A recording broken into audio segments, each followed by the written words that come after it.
అమరవీరుల కుటుంబము. నా పేరు బాల్య పూలమ్మ, నా భర్త బాల్య కుమరయ్య అమరుడు. మాది స్టేషన్ కన్పూర్ పక్కన పామ్నూరు విలేజ్, మాది జనగాం జిల్లా. నాది ఇప్పుడు డిసెంబర్ 2009లో నా భర్త చనిపోయిండు.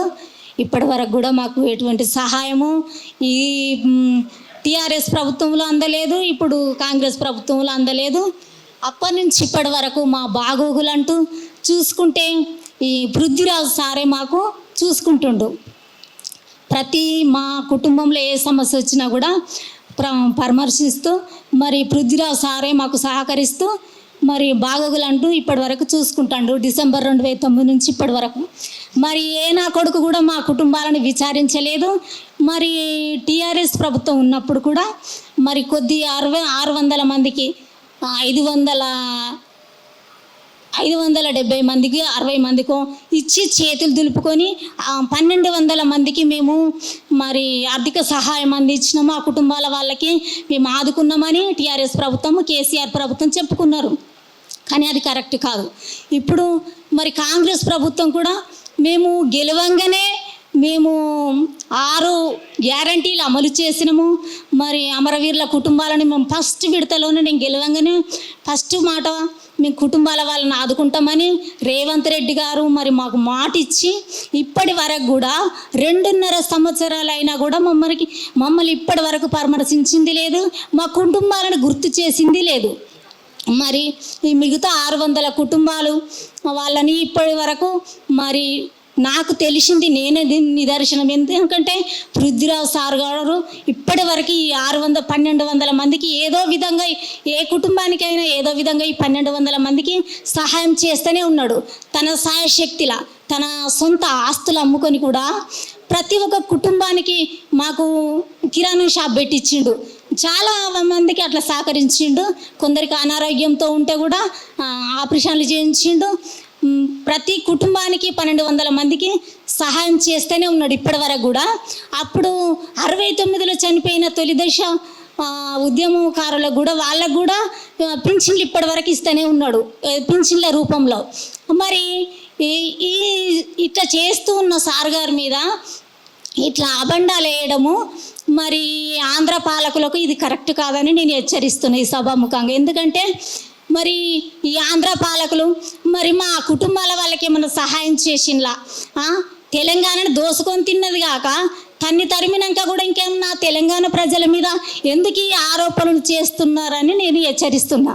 మరి తెలంగాణ నాయకుల మీద కానీ అధికారుల మీద కానీ మా చిన్నారుల నుంచి పెద్దల వరకు కానీ అధికారంలో ప్రతి ఒక్కరి మీద ఏ అబండాలు వేయడానికి మీకు హక్కు అధికారం కూడా లేదని హెచ్చరిస్తున్నా. ఎందుకంటే మీరు ఏమి చేసిండ్రు, మా కుటుంబాల వాళ్ళకి ఏం చేసిండ్రు, మీరు ఏం సహాయం చేసిండ్రు? 35 కోట్లు సహాయం చేసినాము తెలంగాణ ప్రభుత్వానికి అంటాడు. ఏది పవన్ కళ్యాణ్ గారు. మరి ఎవరికి ఇచ్చిండు అతను? ఎటుపోయినాయి ఆ డబ్బు? అది ఎక్కడి నుంచి వచ్చిన డబ్బు అనేది మాకు తెలియాలి. మా కుటుంబాల వాళ్ళకి ఏ ఒక్క పైసా కూడా సహాయం అందలేదు, ఈ ప్రభుత్వం కానీ అందలేదు. ఆంధ్ర పాలకులకు ఈ పృథ్వీరాజు సార్ను హెచ్చరించడానికి, అన్నగారిని హెచ్చరించడానికి వాళ్ళకి ఏమో హక్కు ఉన్నదని నేను అడుగుతూ ఉన్నా. ఎందుకంటే ఇప్పుడు మా కుటుంబాలను వాడిని ఎంతో ఇన్ని సంవత్సరాల నుంచి మమ్మల్ని పోషిస్తూ ఆదరిస్తూ ఆదుకుంటూ వస్తున్న ఈ పృథ్వీరాజు సార్ గారి మీద ఎందుకు అబండాలు వేస్తూ ఉన్నారు? మరి మీకు ఏం కావాలి? ఇంకా మా తెలంగాణ మీద కనుదృష్టి మీకు ఎందుకు పోతలేదని నేను అడుగుతూ ఉన్నా. మీకు ఇది కరెక్ట్ కాదు అని హెచ్చరిస్తూ ఉన్నా. ఇప్పుడు ప్రతి కుటుంబాన్ని ఆదుకుంటున్న ఈ సార్ గారి మీద మీరు ఎందుకు ఈ ఆరోపణలు ఆరోపిస్తున్నారు అని నేను అడుగుతూ ఉన్నా. ప్రతి కుటుంబాన్ని ఇప్పుడు ప్రతి విషయంలో సారు గారు ఆదుకుంటున్నారు. ఇప్పుడు తెలంగాణ పిచ్చోడు అన్నారు, అది దేనికి కరెక్ట్ అని నేను అడుగుతా ఉన్నా. తెలంగాణ మాట పిచ్చోడు, పాట పిచ్చోడు, తెలంగాణ ప్రజల పిచ్చోడు తప్ప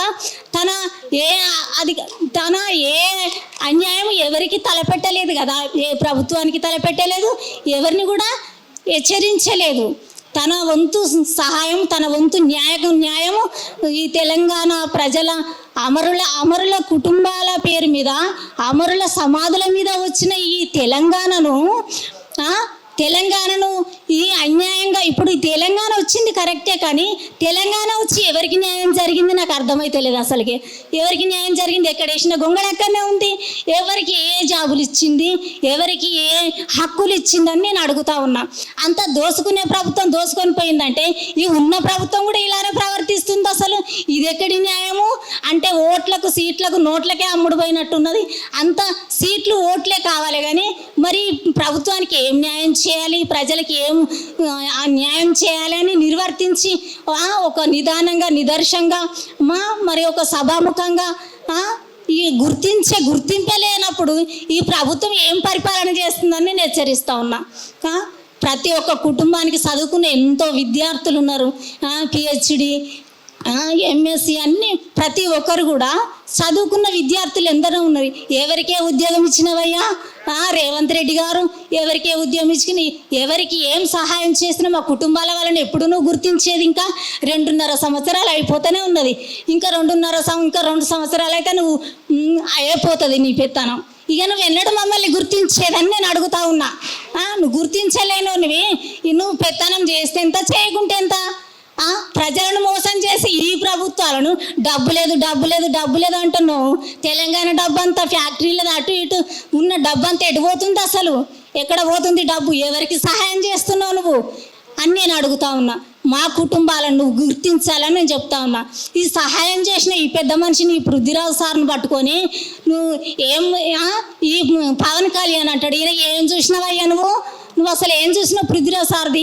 ఆయనే తెలంగాణ కోసం ఎన్నో పాటలు పడ్డాడు, జైలుకు పోయిండు, ఎన్నో ఇబ్బందులు పడ్డాడు, పాదయాత్ర చేసిండు.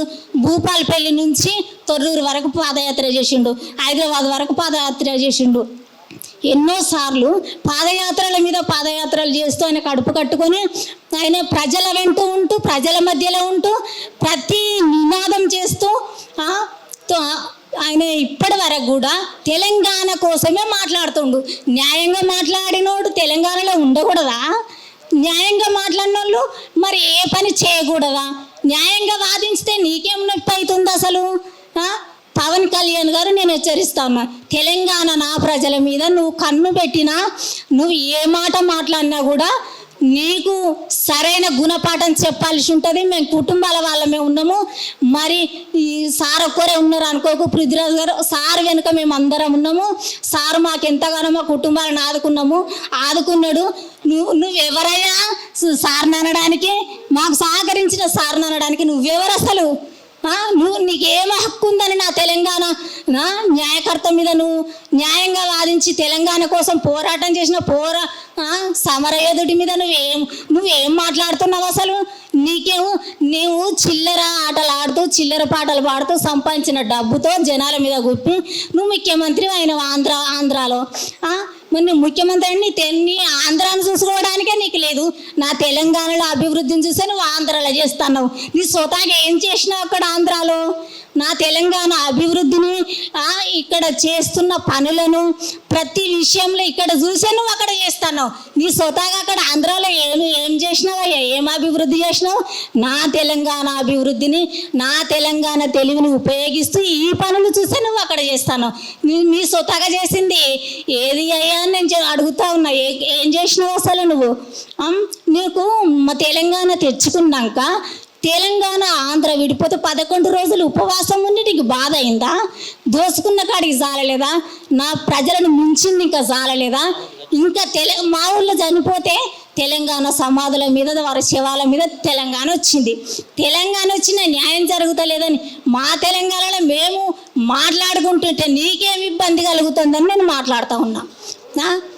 ఈ పవన్ కళ్యాణ్ గారు ప్రతి ఒక్క విషయంలో, ఏ విషయంలోనైనా నా తెలంగాణలో ఏం జరిగినా నువ్వేం మాట్లాడడానికి నీకు హక్కు లేదని నేను మాట్లాడుతూ ఉన్నా. ఇప్పుడు చంద్రబాబు గారు కూడా నువ్వు అధికారం కోసము సొంత మామని చంపినోనివి, నువ్వు సీట్ ఎక్కినోనివి, నువ్వేం పెత్తనం చేస్తున్నావయ్యా? నువ్వేం మాట్లాడుతున్నావు? మీ ఇద్దరు కలిసి ఏం చేస్తున్నావు? ఎందుకు నా తెలంగాణలో చేసే ఈ అభివృద్ధిని చూసి మీరు చేసుకుంటారు. సరే చేసుకుంటారు. నా తెలంగాణ ప్రజలను అనడానికి నీకేం అధికారం నువ్వే ఇవ్వడమని నేను అడుగుతా ఉన్నా. మీరు ఎవరు అసలు అడగడానికి? నా తెలంగాణ హైదరాబాద్లో అడుగు పెడితే మీ సంగతి చూస్తాం బిడ్డ. మేము చాలామంది ఉన్నాం వెనకాల. పృథ్వీరాజ్ సార్ ఒకడే లేరు, మేము ఎంతోమంది ఉన్నాం ఇక్కడ. సారు వెనకాల వేల మంది, కోట్ల మంది ఉన్నాము. 20 కోట్లు తన సొంత ఆస్తులు అమ్ముకొని మా పేద ప్రజలను, మా కుటుంబాల వాళ్ళని ఆదుకున్నాడు. ఆయన నిలదడియడానికి నువ్వెవడవని నేను అడుగుతా ఉన్నా. జాగ్రత్త బిడ్డ. మరి చెప్పు దెబ్బల పాలవుతారు. మళ్ళీ నా పృథ్వీరాజ్ సార్ మీదకి ఎవరు వచ్చినా కూడా నేను హెచ్చరిస్తూ ఉన్నా ఈ సభాముఖంగా. నేను ఢిల్లీకి పోయి సోనియా గాంధీ మీద పట్యాల కోట్ల కేసు వేసిన. ఇదిగో ఈ పేపర్ కటింగ్తో సహా ఉంది. ఢిల్లీకి పోయి పట్యాల కోట్ల సోనియా గాంధీ మీద కేసు వేసి నేను ప్రెస్ మీటింగ్లో చాలా వాదించిన. సోనియా అమ్మ, ఎంతమంది చనిపోతే మా తెలంగాణ ఇస్తావు? ఇంకా ఎంతమంది సమాధుల మీద తెలంగాణ ఇస్తావు? ఎంతమందిని నువ్వు ఆత్మహత్య వాళ్ళ కుటుంబాల వాళ్ళ గోసపుచ్చుకుంటావు? నువ్వు ఇంకెంతమంది ప్రాణాలు తీసుకోవాలో చెప్పు. నువ్వు ఇచ్చేదాకా మేము ఏ జైలు పాలైనా మేము ఇక్కడ చచ్చినా మంచిదే, నా భర్తతో సహా నేను ఇక్కడ చచ్చినా మంచిదే. నా భర్త కళ నెరవేరేదాకా, నా భర్త ఆశయం నెరవేరేదాకా నేను ఇక్కడికి పోనని నేను అక్కడ ప్రెస్ మీట్లో జరిగింది. అక్కడ ఇగో ఇది ఢిల్లీకి పోయిన పేపర్ కటింగ్స్ చూడండి. ఇక్కడ నేను నా భర్త చనిపోయినప్పటికీ తెలంగాణ ఆశయం కొరకు నా భర్త ఆశయం నెరవేరాలి, తన కళ నెరవేరాలి, నా పేద కుటుంబాల వాళ్ళకు న్యాయం జరగాలి, నా కుటుంబాలకు న్యాయం జరగాలి, మా కుటుంబాలకు ఒక గుర్తింపు వస్తే చాలు మాకు. మా తెలంగాణ వచ్చినందుకు మరి చదువుకున్న ప్రతి ఒక్క యవనస్తులకు నా తెలంగాణ బిడ్డలకు ఉద్యోగం వస్తుంది కావచ్చు అని నేను ఢిల్లీ దాకా వెళ్ళడం జరిగింది. నేను మాట్లాడని ప్రెస్ మీటింగ్ అంటూ లేదు, నేను మాట్లాడని అసలు న్యూస్ అంటూ లేదు, నేను మాట్లాడని టీవీ9 అంటూ లేదు. అసలుకి ఇప్పటి వరకు కూడా నేను ఎక్కడైనా తెలంగాణ కోసం మాట్లాడుతూనే ఉన్నా. ఇంకా ఎందుకంటే ఈయన గారు ఇప్పుడు ఈ పవన్ కళ్యాణ్ గారు ఈ ఆరోపణలు పృథ్వీరాజ్ సార్ మీద ఎందుకు చేస్తాడని నేను అంటున్నా. ఈయన దొంగ నా కొడుకులు, ఈయన గులాంగిరి చేసే సొత్తులు మరి ఈ సారు మీద ఎన్నో బండాలు వేస్తారు? ఈ సాతగన్న కొడుకులు ఎన్నో బండాలు వేస్తారు సారు మీద, ఎందుకు వేస్తారు అని నేను అడుగుతా ఉన్నా. మా కుటుంబాలను ఆదుకోవద్దని వేస్తారులా, లేకుంటే మా చెప్పుతోని కొడతాం. మరి చెప్పుతోని కొడతాం. సార్ జోలికి ఎవరు వచ్చినా కూడా ఊరుకునే ప్రసక్తే లేదు. సార్ వెనుక మేమందరం ఉన్నాం. నా తెలంగాణ ప్రజల మీద ఎవరి మీద ఈ ఆంధ్ర ఓడు ఏ కన్ను వేసినా కన్నులు వీకేస్తాం. మళ్ళా జాగ్రత్త బిడ్డ.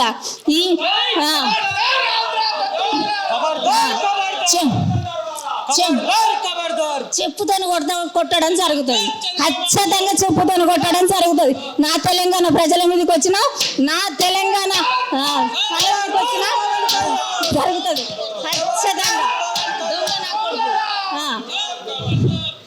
నా తెలంగాణ ప్రజల మీదకి రావడానికి హక్కు లేదు, అసలుకే లేదు. పవన్ కళ్యాణ్కి లేదు, మరి ఎవరికి లేదని నేను ఆంధ్ర పాలకులకు ఇక్కడికి రావడానికి హక్కు లేదని నేను హెచ్చరిస్తా ఉన్నా. ఇంకెవరి మీద కూడా ఇటువంటి ఆరోపణలు వేసిన దొంగ నా కొడుకులను చెప్పులతోని తన్నుతామని హెచ్చరిస్తా ఉన్నా నేను. ఇగో ఈ దొంగ నా కొడుకులు చెప్పుతోని ఖచ్చితంగా తన్నడం జరుగుతుంది.